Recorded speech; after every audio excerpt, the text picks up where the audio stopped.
தேசத்தின் நம்பிக்கை மாத இதழ் அப்பா பதிப்பகம் இணைந்து வழங்கும் நேர்மையாளர் சகாயம் IAS அவர்களின் அனுபவ பதிவில் கடைசி தரையில் கண்டாங்கி சேலை. புத்தகத்திற்கு உடனே அழையுங்கள். நீதி வழங்கும் போது அண்ணன் தம்பி சொந்தம் பந்தம் பணக்கார ஏழை எதையுமே பார்க்க கூடாதுடா.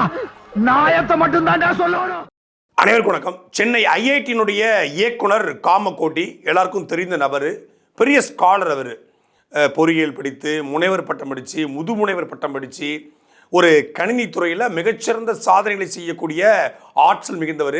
சென்னை IIT பற்றி நம்ம எல்லாருக்குமே தெரியும். கிட்டத்தட்ட 11,000க்கும் மேற்பட்ட மாணவர்கள் படிக்கிறாங்க. ஒரு 5,000க்கும் மேற்பட்ட இளங்கலை பொறியியல் படிக்கக்கூடிய மாணவர்கள், 3,000க்கும் மேற்பட்ட முதுகலை பொறியியல் படிக்கக்கூடிய மாணவர்கள், ஒரு 3,000க்கும் மேற்பட்ட பயிற்சி அதாவது ஆராய்ச்சி செய்யக்கூடிய மாணவர்கள், இப்படி பல ஆயிரக்கணக்கான மாணவர்கள் படிக்கக்கூடிய இந்த இடத்துல இந்தியாவில் இருக்கக்கூடிய 8 முக்கியமான தொழில் சார்ந்த கல்வி கொடுக்கக்கூடிய நிலையங்களில் சென்னை IIT முதன்மையான இடத்துல இருக்குது. நேஷனல் லெவலில் முக்கியமான ஒரு இடம். அந்த IIT-னுடைய இயக்குனராக டைரக்டராக இருக்கக்கூடிய காமகோட்டி அவர்கள் தான் பசுமாட்டுடைய கோமியத்தை குடித்தா அதில் ஆன்டி பாக்டீரியல் இருக்குது, எதிர்ப்பு சக்தி கிடைக்கும், நோய் குணமாகும். எங்கள் அப்பா காய்ச்சலில் படுத்துருக்கின்றச்ச எங்கள் அப்பாவுக்கு சன்னியாசி ஒருத்தர் எங்கள் வீட்டுக்கு வந்தார், பார்த்துக்கிடுங்கோ.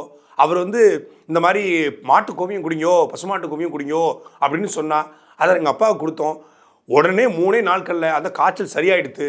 அதனால் எல்லாரும் இந்த மாதிரி பசுமாட்டு கோமியத்தை குடித்தா தப்பு கிடையாது அப்படின்னு ஒரு பத்திரிகை செய்தியில் பேசுகிறார். சிவாஜி சிவாஜி காப்பியில கோமியத்தை கலந்துட்டாங்கப்பா. எப்படி நீங்கள் சொல்லலாம்? பசுமாட்டு கோமியத்தினால எவ்வளோ பெரிய தொற்று ஏற்படும் தெரியுமா? எவ்வளோ நோய் தொற்று ஏற்படும் தெரியுமா? இப்படி மாட்டு கோமியத்தவே குடிக்க சொல்கிறீங்களே, RSS மாதிரி பேசுகிறீங்களே அப்படின்னு அவருக்கு எதிர்ப்பாகவும், இன்னொரு பக்கம் மாட்டுக்கறி சாப்பிட்றீங்க, மாட்டு பால் சாப்பிட்றீங்க, நெய்யை பிதுக்கி சாப்பிட்றீங்க, வெண்ணெயை சாப்பிட்றீங்க, ஏன் கோமியம் குடிக்க கூடாதா? அதுவும் மாட்டு தானே வருது அப்படின்னு அவருக்கு ஆதரவாக ஒரு கும்பலும் பேசிகிட்டு இருக்காங்க. உண்மையிலே காமகோட்டி சொன்னது மாதிரி பசுமாட்டு கோமியத்தில் நல்லது நடக்குமா? அதனால் நமக்கு பலன்கள் கிடைக்குமா? அந்த பசுமாட்டு கோமியத்தை குடிக்கிறதுனால நமக்கு இன்ஃபெக்ஷன் சரியாகுமா? அதில் ஆன்டிபயோட்டிக்ஸ், ஆன்டி இன்ஃப்ளமேட்டரி இருக்கா அப்படிங்கிறதான் இந்த காணொலியில் நம்ம பார்க்க போகிறோம். அப்பா உடனே உடனே போய் அங்கே மாட்டில் சிவாஸ்தானத்தில் கோமூத்திரத்தை எடுத்துன்னு வந்தாராம். கடன்னு குடிச்சாராம். 15 நிமிஷத்தில் தொடர்ந்து போயிடுதான். பசுமாட்டோட கோமியத்தை குடிக்கிறதுனால நமக்கு எங்க அப்பாவுடைய காய்ச்சல் சரியாச்சு. அதுல சில நல்ல விஷயங்கள் இருக்கு. குறிப்பா anti bacterial, anti fungal, anti inflammatory properties இருக்கு அப்படிங்கிறத அமெரிக்காவில் இருக்கக்கூடிய ஒரு ஆராய்ச்சி நிறுவனம் ஆராய்ச்சி பண்ணி 5 பேட்டன்ஸ் கொடுத்துருக்காங்க. உங்களுக்கு டவுட் இருந்தா நான் அதோட பேப்பர்ஸ் தரேன், நீங்க வாட்ஸ்அப்பில் லிங்க் அனுப்புறேன், நீங்க படிச்சு பாருங்க, அதுல உங்களுக்கு நல்லா தெரியும் அப்படின்னு சொல்லி காமகோட்டி பத்திரிகையாளர் சந்திப்பில் சொல்லியிருக்காரு. காமகோட்டி பேசும்போது 10 கோமியம் குடித்ததுனால எங்கள் அப்பாவுக்கு காய்ச்சல் சரியாச்சுங்கிறாரு. கடுமையான விமர்சனம் வருது.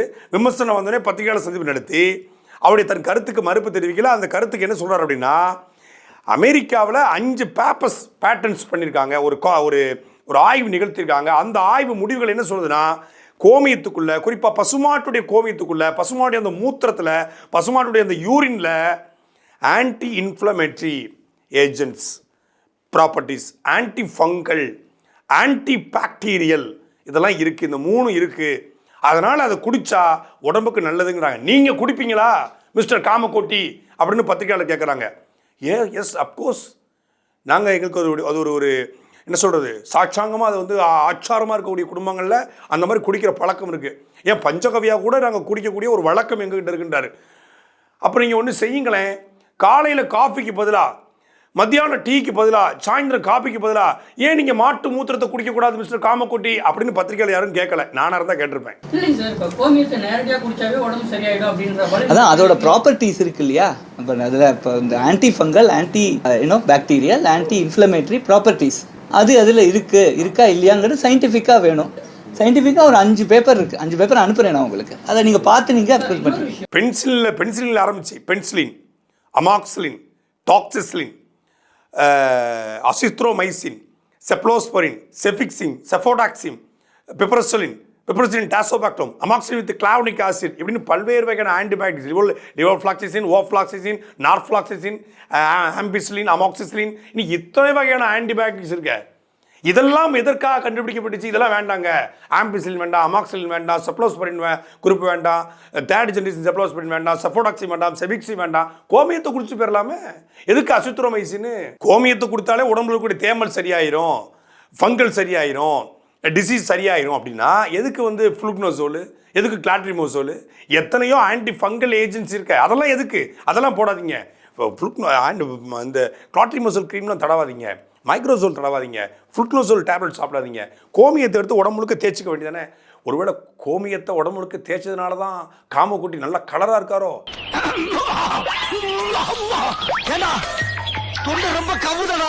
இதுக்கு அவருக்கு சப்போர்ட் பண்ணக்கூடியவங்க என்ன சொல்கிறாங்கன்னா, பசுமாட்டுடைய கறி சாப்பிடுவீங்க, பசுமாட்டுடைய பால் சாப்பிடுவீங்க, ஏட்டு பால் சாப்பிடுவீங்க, பசுமாட்டில் இருந்து நெய் சாப்பிடுவீங்க, நல்ல வெண்ணெய் மாதிரி நக்கி நக்கி சாப்பிடுவீங்க வெண்ணெயை.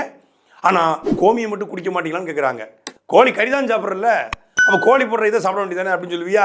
அப்போ இந்த மாட்டு பால் குடிக்கிறவங்க, மாட்டு நெய் சாப்பிட்றவங்க, மாட்டு வெண்ணெய் சாப்பிட்றவங்க கோமியம் குடிக்கக்கூடாதான்னு கேட்குறவங்களுக்கு நான் என்ன கேட்குறேன்னா, நீங்கள் எதுக்கு மாட்டு பால் அது ரத்தத்தை சுத்திகரித்து அது வருது, கண்ணுக்குட்டி கொடுக்க வேண்டியது. அது ஒரு கண்ணுக்குட்டியோட பசியை பறித்து அந்த கண்ணுக்குட்டி தாயிலிருந்து பிரித்து அந்த பாலை நீங்கள் குடிக்கிறீங்க. மாட்டு அந்த பாலிலிருந்து அதை கடைஞ்சி அதை தயிராக்கி அப்புறம் மோராக்கி அந்த மோர்லேருந்து வெண்ணெய் எடுத்து அந்த வெண்ணெயிலேருந்து நெய் எடுத்து இவ்வளோ ப்ராசஸ் பண்ணி குடிக்கிறதுக்கு நீங்கள் ஏன் காலையில் எந்திரிச்சோடனே ஒரு கப் சாணியை குடிக்கக்கூடாது? நல்லா கரைச்சி நல்லா அதுவும் மாட்டில் தான் வருது, நெய்யும் மாட்டில் தான் வருது, வெண்ணெயும் மாட்டில் தான் வருது, அதுக்கப்புறம் அது பட்டரு அது இதுன்னு பல விஷயங்கள் இருக்கு இல்லையா, அதெல்லாம் மாட்டில் தான் வருது. அதுக்கு நிறைய லேட் ஆகுது. விளக்கெண்ணெயை போட்டு அதை இழுத்து அதை மாட்டு மடுவை கழுவி அது கறந்து அதுக்கப்புறம் டின்னில் அடைச்சி அது ஆவினுக்கு போய் வரணும், இல்லை ஊரில் கூட கிராமத்துலேருந்து வரும், அவ்வளோ ப்ராசஸ்.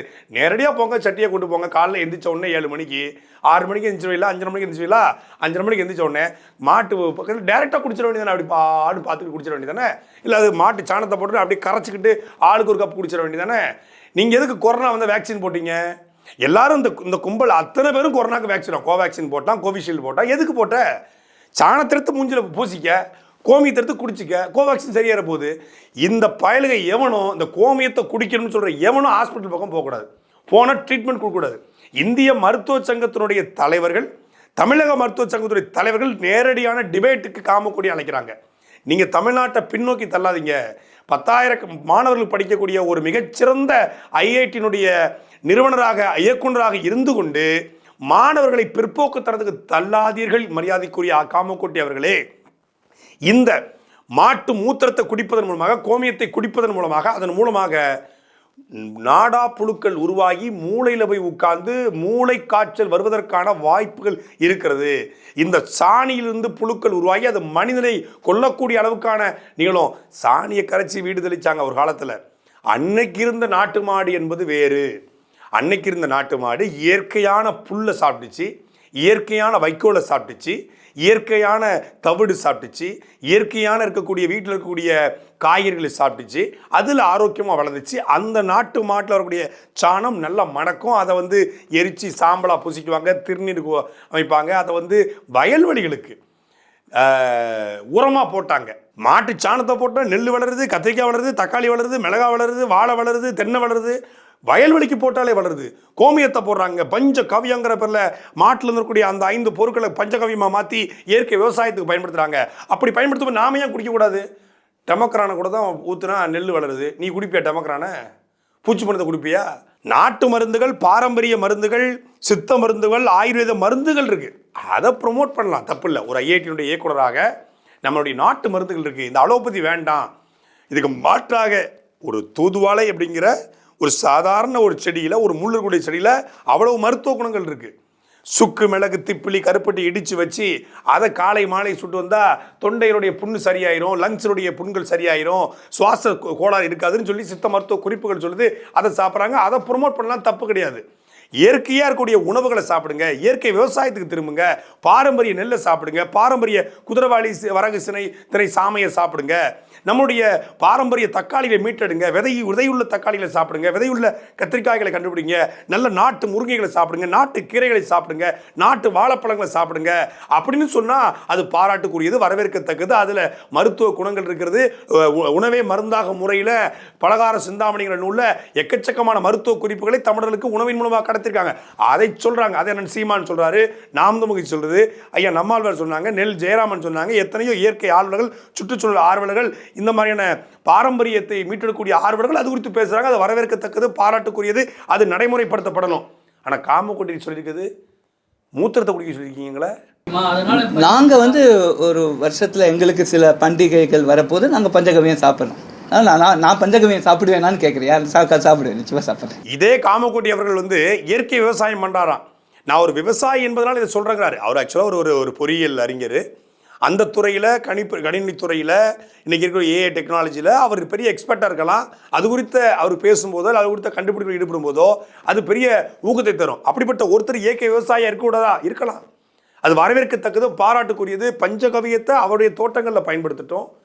அந்த கோமியத்தை, மாட்டுடைய சாணத்தை அவருடைய வயல்வெளிகளை பயன்படுத்திட்டோம். அதில் வந்து நல்ல ரிசல்ட் கொடுத்துருக்குங்க விவசாயத்துக்கு. அப்படின்னா இந்த மாதிரி ஒரு ஐஐடியில் இருக்கக்கூடிய ஒரு இயக்குனர் இயற்கை விவசாயம் பண்ணி விவசாயிகளுக்கு ரோல் மாடலாக இருக்காருன்னு சொல்லி நம்ம அவளை பாராட்டலாம், புகழலாம், அவரை வந்து போராட்டி தள்ளலாம். ஆனால் இதெல்லாம் சாப்பிட்டா காய்ச்சல் சரியாகுன்றீங்க. எவ்வளோ நாட்டு மருந்து இருக்குது, எவ்வளோ சித்த மருந்து இருக்குது, எவ்வளோ ஆயுர்வேதிக் இருக்குது, எவ்வளோ யுனானி இருக்குது, எவ்வளோ இந்த மாதிரியான மருந்துகள் இருக்குது, அதிலெல்லாம் சரியாகாத இது மாட்டு மூத்தத்தை சரியாகும்னா நாளைக்கு ஒருத்தர் ஹை ஃபீவர் இருக்குது, இவர் பேச்சை கேட்டு மாற்று மூட்டை குடிக்கிறான், சரியாமல் செத்து போகிறான், காமக்கொடி பொறுப்பேற்பாரா? இல்லை ஒரு ஆன்டி இன்ஃப்ளமேட்டரி இருக்குது, ஆன்டி ஃபங்கல் இருக்குது, ஆன்டி பாக்டீரியல் இருக்குன்னு சொன்னதை கேட்டுட்டு ஒருத்தன் வந்து ஒரு ஸ்கின் டிசீஸ் ஆகிருக்கு, இல்லை ஒருத்தருக்கு வந்து வேறு ஏதாவது ஒரு ஊண்டு ஏற்பட்டிருக்கு, ஒரு காயம் ஏற்பட்டிருக்கு, இவர் பேச்சை கட்டு அந்த காயத்தில் மாட்டு மூத்திரத்தையும் மாட்டு சாணத்தையும் வச்சு கட்டி அதை அழுகி போச்சுன்னா இவர் பொறுப்பேற்பாரா? அப்போ இது தவறான முன்னுதாரணம். இதற்கு காமக்கொட்டி வருத்தம் தெரிவிப்பதை தாண்டி இது போன்ற பேச்சுகளை ஒரு படித்த பண்பட்ட உயர்ந்த இடத்துல கூடிய அவர் தவிர்க்கணும். எங்கேயோ ஒரு சங்கி, ஒரு மங்கி, ஒரு படிப்பறிவு இல்லாத ஒரு தற்கொலைத்தனமான ஒருத்தன் ஒரு உத்தரப்பிரதேசத்தில் இந்த கருத்தை சொல்கிறான், தொட்டிக்கு நிறைய வந்து சாணியை போட்டுக்கிட்டு கொரோனா வரான்னு சொல்லி மூங்குறான் அப்படின்னா அது அவன் புத்தி அப்படிதான் சொல்லலாம். நீங்கள் படித்தவர், நீங்கள் பேசலாமா? படித்தவன் தவறு செய்தால் போவான் ஐயோன்னு போவான். சாட்டை எடுத்து நாட்டை திருத்து, இளம் தலைமுறை தானே நீ வழி